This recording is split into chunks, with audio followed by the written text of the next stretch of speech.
Thanks for tuning into Heavy, where we bring you the latest interviews with local, national and international artists. Today's victim is... Kyra, by the way. Ned, nice to meet you. Likewise. I had no idea who I was sitting down with too, so I kind of just... You got the full band. You got everyone. They might be heavily directed here, I'm sorry. They're used to it, it's fine. It's fine. So I'm going to start off by saying, thanks for going on Monster Tour and coming to see us regional folks here with two heads, because no one ever Oh my god. So most of us, I think, are two-headed people from the regions. Yeah. So, yeah, we all except... You guys, I guess you're Western Sydney. Western Sydney. Western Sydney. Hornsby, like North Sydney. We're just a bunch of eshays up there. A lot of people asking for spare change. Yeah. That's pretty well it. If you couldn't tell Standard. about So do you see different fans showing up in the where you go demographically? You find that the fan base rock up and it's oh, that's interesting. Oh, that's different. Depending on which show you're playing. Shut up. Don't want to jump in, but yeah, some of the suburbs we've been to, there's been a few interesting characters. Yeah. It's been a few specimens, but yeah, it's been strange because I feel like last night compared to.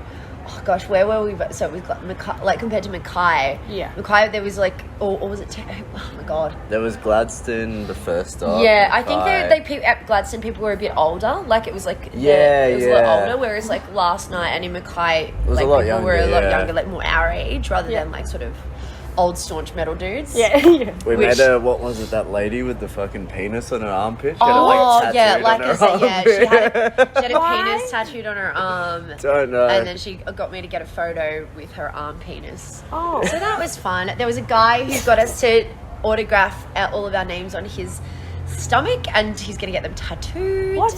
There's been some interesting... there's been some fun encounters. Yeah. By the way, I'm sorry, it looks like I'm crying. My hay fever is going crazy. It will. It's the cane fields, I swear. That must be it. It gets me as well. I was I had a little sneeze attack on the way in. Oh too. no!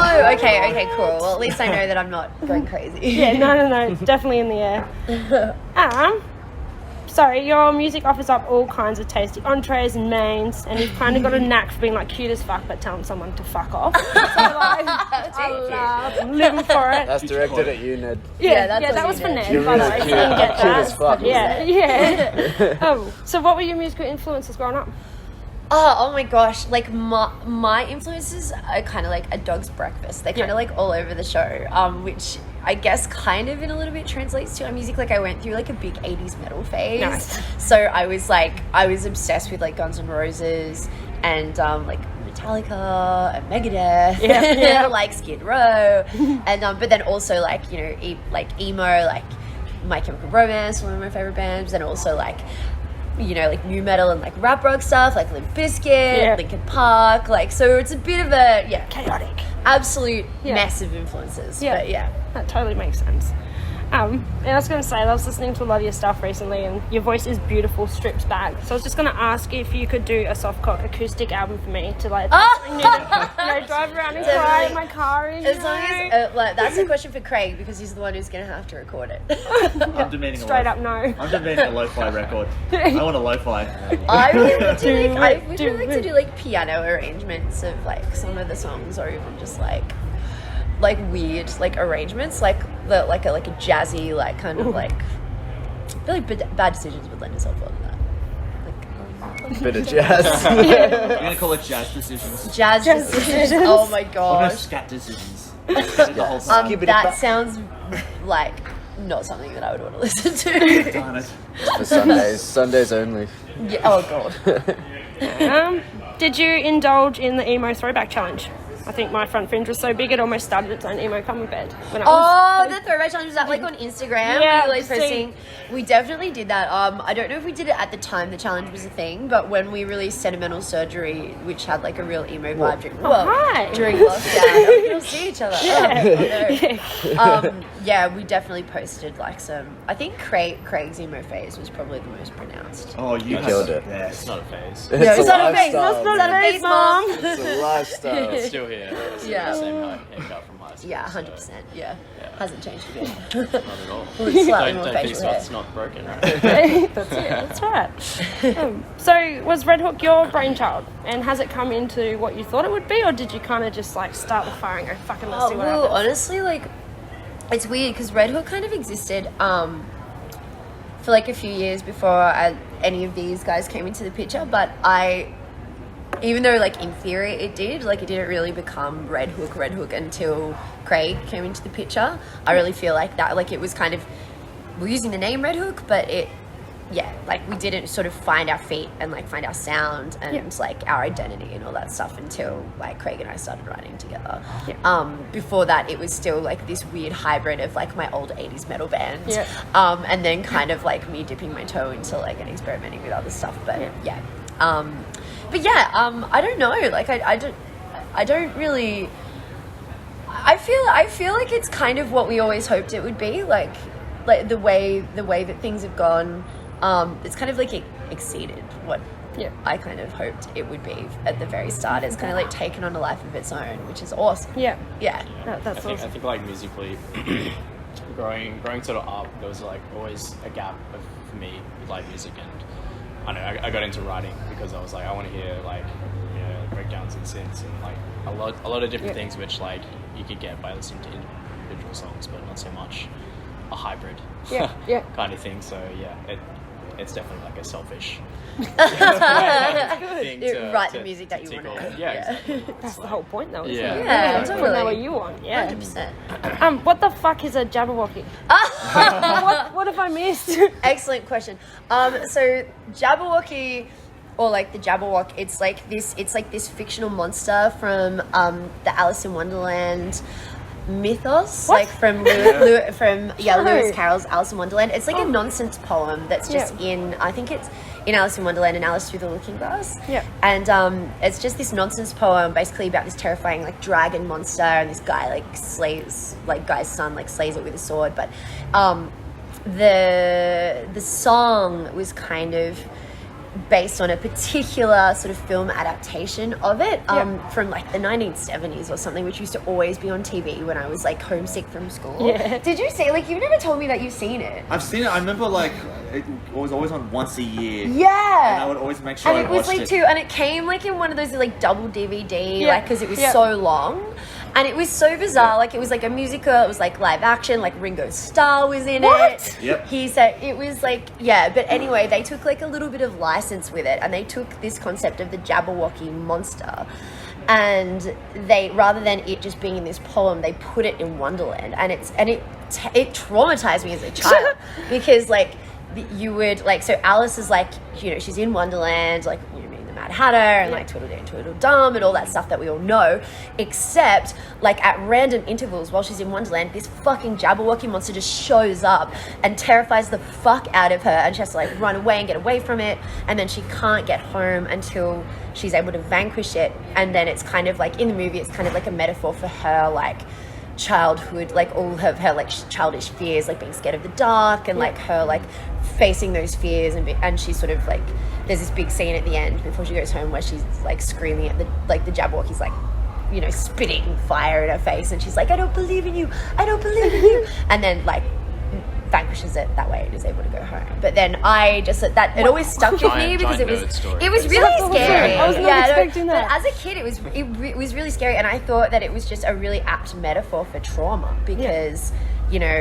which is kind of like a monster that just stalks you and is always there in the background and will just show up at random times to just fuck up your day, sort of thing. So I just thought it was like a really like it was just a cool symbol for Wow. I'm so glad I asked. That's awesome. You can get it everywhere. I don't really. I actually haven't watched it as an adult. Like, I don't know. Like, it could be one of those movies that you go back and watch and it's just completely like, just stupid and bad. It'll be scary. I'll tell you that at least. I don't know, man. Like, all of those like old school movies that have like those weird puppets and like the Labyrinth. Fuck, the Labyrinth is terrifying. And weird as fuck. Never ending story too. So weird. Like all of it's very much like that. As kids, hey. Dude, didn't have much of a chance. Oh yeah, totally. What else we got? Is it nice seeing people actually coming out in a good number to shows? Like after the last 2 years, actually having people get there and fucking rocking out.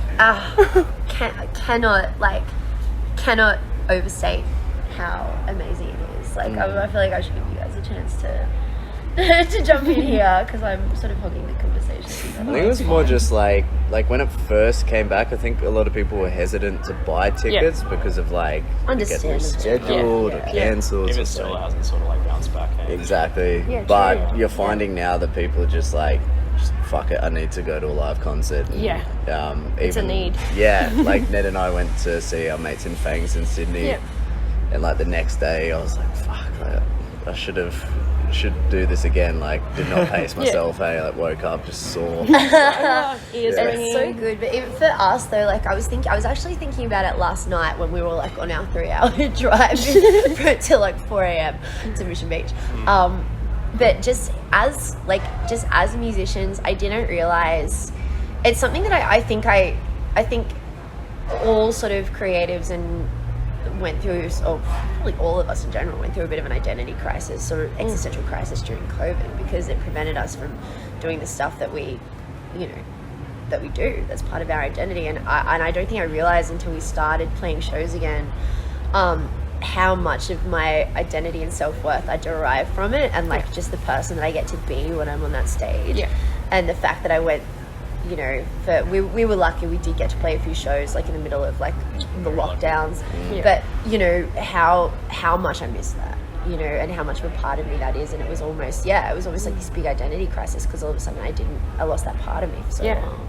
To have that back is just is so grateful, and every show just we're so grateful to be here, and especially like seeing parts of the country we've never been to before. Mad. So Speaking of that as well, I was thinking about it once again, like saying with you last night, like because it started off as an outsider, just seeing from when I joined to now, seeing the growth, even with the pandemic, like there was still growth to it. Once again, even with like there was a couple of shows here and there during the pandemic, and a lot of bands got affected, and a lot of people come out.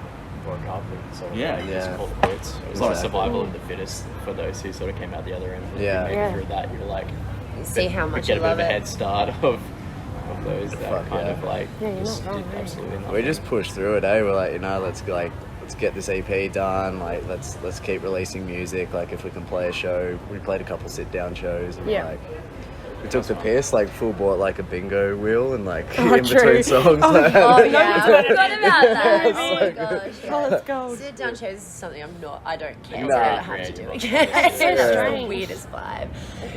As an audience member too, because you're just like, this is They fucked. they got very creative with like the moshing. The like, chair moshing. Oh really? A few people got some stern warnings. Those two drunk guys that stood up, the second comes straight over. Oh my goodness. Fun police. Die times back then. 2 years. Well, we're back. Yeah, let's hope that never happens again. Oh, I know. Fingers crossed. Knocking on all the wood. Lucky last, what's next for Redhook after the tour? Once you've dust is settled. Ooh. World you domination. So we've got we have an album coming finally. We which we are sort of, we're probably about like halfway 7 it's Halfway, more than I'd say more than halfway. Halfway. I'll say halfway. We're halfway. Yeah, no, It's not even mixed yet. we're really Three-quarters excited. done. We've got like all these new songs which we're so excited about, and to finally sort of, especially for our fans, I think it's something they've been sort of wanting for a long time and Patiently waiting. So we're really excited to finally be doing the debut album, and really excited about Good Things at the end of the year as well. Playing with Bring Me the Horizon. It's going to be it's going to be such a bucket list, and Brizzy's going to be the last one, so it's going to be big party. It's going to be a rager. Absolute rager. So we're very excited about that, and then hopefully get back overseas next year, and just keep plugging away. We're very